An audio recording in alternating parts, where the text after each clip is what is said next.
Assalamualaikum warahmatullahi wabarakatuh. Belajar bareng WWW yuk. Bersama saya Wiwi Widianti SPMM, dan kali ini akan membahas tentang statistika probabilitas dengan pokok bahasan penduga parameter. Penduga dan parameter perbedaannya adalah dari sumber datanya. Jadi sumber data untuk penduga adalah sampel, sedangkan sumber data untuk parameter adalah populasi. Di samping sumber datanya, perbedaannya terletak pada simbol, yaitu untuk rata-rata penduga simbolnya X bar, untuk rata-rata parameter simbolnya adalah mu. Untuk rata-rata varians itu S kuadrat untuk penduga, dan untuk parameter adalah tau kuadrat. Simpangan baku untuk penduga adalah S, simpangan baku untuk parameter adalah tau. Jumlah observasi untuk penduga adalah N kecil, kalau parameter N besar. Untuk proporsi penduga itu adalah P kecil, simbolnya, sedang untuk parameter adalah P besar. Contohnya adalah penduga sampel. Berapa rata-rata IPK dari 10 mahasiswa angkatan 2021 yang terpilih sebagai sampel? Di sini sudah tersurat atau secara eksplisit menyebutkan bahwa data tersebut diambil dari sampel, sehingga pertanyaan tersebut adalah pertanyaan untuk penduga atau sampel. Sedangkan pertanyaan berapa rata-rata IPK mahasiswa angkatan 2021 adalah termasuk dalam parameter, karena yang di rata-rata adalah IPK seluruh mahasiswa angkatan 2021. Nah, di sini kita bisa mendefinisikan bahwa pendugaan parameter merupakan pernyataan mengenai parameter populasi yang tidak diketahui berdasarkan informasi dari sampel random sederhana. Penduga itu sebenarnya adalah data statistiknya, sedangkan pendugaan adalah prosesnya. Penduga itu ada dua, yaitu namanya penduga titik dan penduga interval. Kalau penduga titik itu dinyatakan dalam sebuah titik atau sebuah nilai saja. Contoh, rata-rata itu hanya mempunyai satu nilai saja. Begitu juga untuk proporsi. Sedangkan penduga interval itu dinyatakan dalam interval. Ada batasannya dari sekian sampai dengan sekian. Contohnya adalah interval kepercayaan, dan kita akan membahas tentang interval kepercayaan. Pendugaan interval kepercayaan tersebut mempunyai dua batasan, yaitu batas keyakinan atas atau upper confidence limit, dan batas keyakinan bawah atau lower confidence limit. Dan koefisien keyakinan atau tingkat keyakinan atau interval keyakinan itu disimbolkan dengan 1 min alfa. Contoh, interval keyakinan atau confidence interval itu 90%. Berarti 1 min alfa sama dengan 95%. Atau berapa? Atau 0,95. Sehingga alfanya adalah 0,05. Karena distribusi Z-nya itu ada 2 ekor, maka dibagi 2, yaitu 0,025. Sebenarnya 0,95 dan 0,025 itu merupakan luas ya. Berarti adanya di sini, di bawah kurva. Yang saya tunjukkan ini 95%, sedangkan di ekornya itu 0,025. Oke, jadi ada contoh soal koefisien tingkat keyakinan di mana 1 min alfa 0,90, berarti alfanya 1 min 0,90, alfa sama dengan 0,1 atau 10%. Alfa ini dibagi 2 menjadi 0,05, sehingga letak dari 0,05 adalah di sini. Ini 0,05. Nah, yang kita cari di tabel itu luas yang ini. Berarti kita analogikan A, berarti A sama dengan berapa? 0,5 dikurangi 0,05 sama dengan 0,45. Mari kita cari. Ini luas ya, luas 0,45. Jadi, seperti yang video lalu, bahwa yang di sini, yang di tengah itu adalah luas. Ya, kalau yang di sini namanya tabel. Ya, Z tabelnya. Jadi kita cari tadi berapa? 0,450 mana? 0,4345, 0,4. Oh, di sini 0,4. Oh, berarti 0,4 yang mendekati ya. Yang mendekati 0,4495 dan 0,4505. Terletak di tengah-tengahnya, bukan?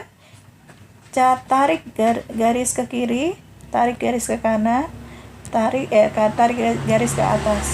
Jadi antara 1,64 dan 1,65. Di tengah-tengahnya ada 1,645. Oke, jadi Z tabelnya adalah 1,645. Untuk koefisien tingkat keyakinan, contoh yang kedua, kita memakai contoh tabel T. Tabel T, ingat kalau tabel T itu memakai derajat bebas, 1 derajat bebas. Jadi, misalnya 1 min alfa 0,98 dengan N-nya 24. Saya ganti ya, N-nya saya ganti 20. Sehingga alfanya adalah 0,02. 1 min 0,98, bukan?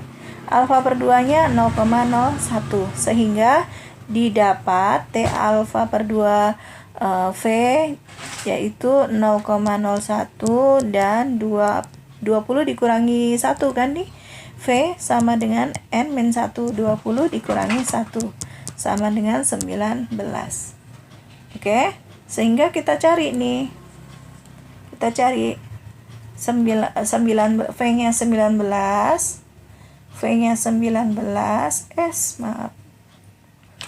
V-nya 19 loh. V-nya 19 ini ya. Kemudian alfanya 0, berapa tadi? 0,01. Oke, tarik ke bawah, tarik ke samping. 2,539. Oke, kita lanjutkan. Ini kan sama 2, ini kan kalau yang ini N-nya 25. Tadi saya minta 20. Oke. Kemudian pendugaan parameter dengan sampel besar. Disebut sampel besar jika N-nya lebih dari 30 dan simbol-simbolnya adalah simbol-simbol yang memakai parameter ya. Jadi simbolnya memakai to, simbolnya memakai mu gitu. Nah, ini adalah simbol parameter sehingga probabilitasnya adalah X bar min Z alfa per 2 kali to per N per akar N mu kurang dari Z alfa kurang dari X bar plus Z alfa per 2 kali to per akar N. Sebenarnya sama, hanya saja kalau yang ini kan dengan pengembalian kembali. Kalau yang bawah tidak dengan pengembalian kembali atau tanpa pengembalian kembali, sehingga di perkaliannya ditambah n min n per akar n besar min 1. Begini ya. Nah, untuk populasi yang tidak mu dan tau tidak diketahui, populasinya tak terbatas atau populasinya terbatas dengan pengembalian kembali, maka rumusnya ini. Sebenarnya sama, hanya simbolnya saja yang berbeda. Kalau di sini simbolnya memakai S, kalau yang di depan memakai tau.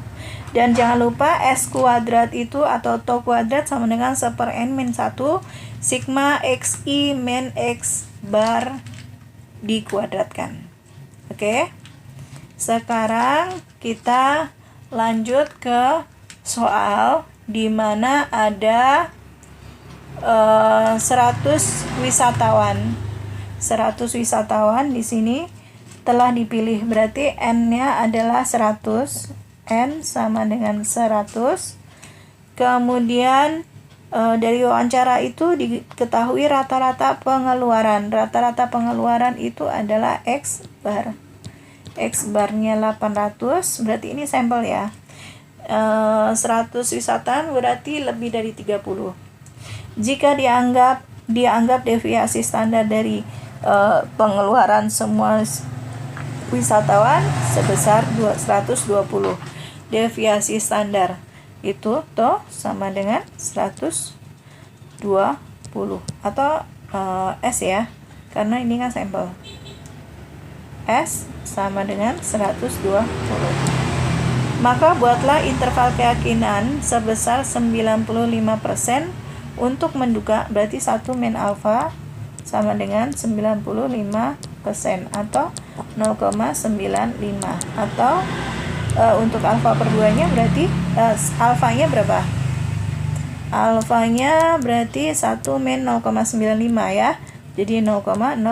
Alfa per 2 0,025. Oke, paham ya? Oke, lanjut. Ini.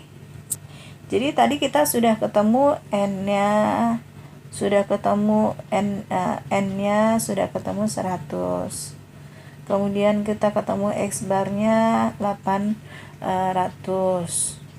Kemudian alfa per 2-nya kita ketemu 0,25 ya, 0,25.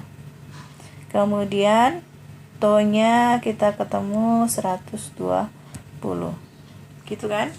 Nah, kita harus tahu Z alfa per 2-nya berapa. Z alfa per 2. Oke, kita buat di sini. Berarti di sini kan 0,025. Berarti kita cari yang di sini kan? Yang di sini berarti berapa? 0,5 dikurangi 0,025. Hasilnya 0,475. Oke? Sehingga masukkanlah ke rumus. Jadi P 800 dikurangi Z, Anda harus cari ya Z 0,475 itu di mana gitu. Z 0,475 itu Anda carinya yang di tengah. Yang di tengah ya. Nah, yang di sini S. Yang di tengah sini ada 0,475. Cari. Oh, ini ketemu 0,4750. Jadi tarik ke kiri, tarik ke atas ya. Ketemu yaitu 1,96. Sehingga P 800 dikurangi 1,96 dikali 120 dibagi akar 100. Akar 100 kan? Kurang dari mu kurang dari X 800 plus 1,96 kali 120 per akar 100. Mari kita hitung. P 800. Sebenarnya kita cari yang ini dulu aja.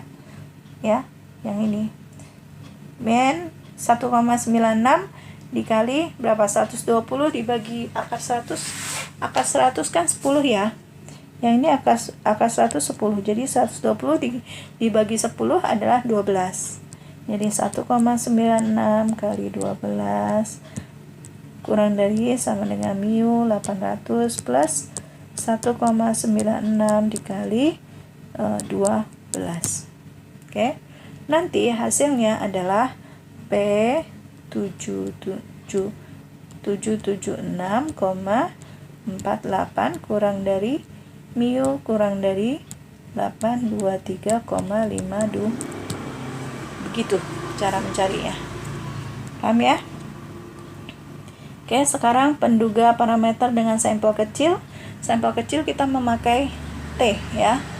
Kita memakai T. Sehingga rumusnya adalah sebenarnya sama seperti tadi, hanya simbolnya saja yang berbeda dan tabelnya tentunya. Oke. Kita ada contoh soalnya. Oh ya. Kita ada contoh soalnya. Jika diketahui data tinggi 159, 161, 157, 155, 163. Sehingga berapakah perkiraan rata-rata mahasiswa seluruhnya? Jadi, kita sudah ketemu N-nya adalah 5 kan? N-nya adalah 5. Ini kita memakai rumus ini, sedangkan S kuadratnya tadi ada rumusnya kan? S kuadratnya adalah 1 S kuadrat sama dengan 1 min N min 1 dikali sigma apa? XI min X bar dikuadratkan. Begitu ya. Jadi, kita cari S kuadratnya dulu. Karena kita harus mencari S kan? Cari S kuadrat dulu. S kuadrat sama dengan 1 min N-nya berapa? 1, 1, 2, 3, 4, 5. Berarti 5. 5 min 1 berapa? 4. 1/4 dikali sigma. Sigma itu kan penjumlahan ya. Jadi penjumlahan XI min X bar. Berarti kita harus mencari tahu dong X barnya berapa. X bar sama dengan 159, 161, 157, 155, 163 dibagi 5. Nanti hasilnya adalah 159. Paham ya? Oke. Sekarang kita mencari S kuadrat. Kita mencari S kuadrat benar. 1/4 dikali 159 dikurangi X barnya 159 dikuadratkan plus 161 dikurangi 159 dikuadratkan sampai terakhir 163 dikurangi 159 dikuadratkan. Berarti S kuadrat sama dengan 1/4 kali 0 plus 4 plus 4 plus 16 plus 16. Hasilnya adalah 1/4 kali 40 atau 10. Nah, kalau S kuadratnya 10 berarti S-nya berapa? S-nya akar 10 dong, atau 3,16. Oke, kita sudah ketemu nih S-nya, sehingga masukkan saja ke rumusnya. P X kuadratnya berapa tadi? 159 dikurangi. Nah, T alfa per 2 di sini ada 90 kan? 1 min alfa sama dengan 90% atau 0,09. Berarti alfanya adalah 0,90 ya. Berarti alfanya adalah 0,1. alfa per 2 berarti 0,05. Nah, berapakah T 0,05 dengan V-nya berapa? N-nya kan 5, berarti V-nya 4. Mari kita cari. Bukan yang ini. Yang ini. Nah, berarti kita cari nih 4, V-nya 4. V-nya 4 mana ini? Kemudian alfa per 2-nya 0,05. Jadi ada di 2,132 ya, 2,132 sehingga hasilnya menjadi begini. P X kuadrat 159 dikurangi 2,132 dikali S-nya 3,16 per akar N. Akar N itu berapa? Akar 5. Akar 5 kan? Akar 5 2,24.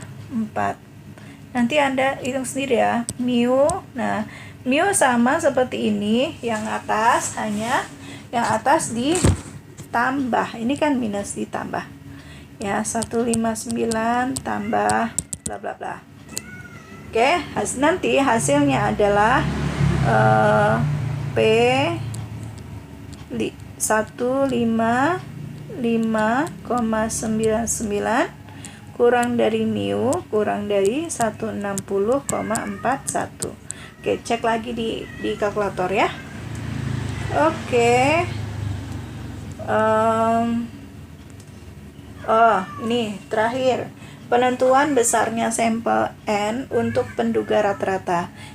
Kalau di sini kita mencari N-nya atau jumlah sampelnya, di mana rumusnya adalah Z alfa per 2 kali to dikuadratkan dibagi E kuadrat. E itu tingkat kesalahan duga. Jadi, ada contohnya, andaikan di antara plat baja yang dibuat melalui suatu proses tertentu memiliki distribusi normal to 0,50. Interval keyakinannya 0,95. Sehingga alfa per 2-nya berapa ya? 0,95. 1 min alfa sama dengan 0,95. Berarti alfa sama dengan 1 min 0,95 0,05. Alfa per 2-nya berapa? 0,025. Berarti yang kita cari adalah 0,475 kan? Kan begini. Di sini 0,25. Sehingga yang kita cari di sini 0,475. Cari di tabel ya. Nanti hasilnya adalah 1,96. Sehingga masukkan ke rumus N sama dengan 1,96 dikali to-nya berapa? 0,50 dikuadratkan dibagi dengan 0,1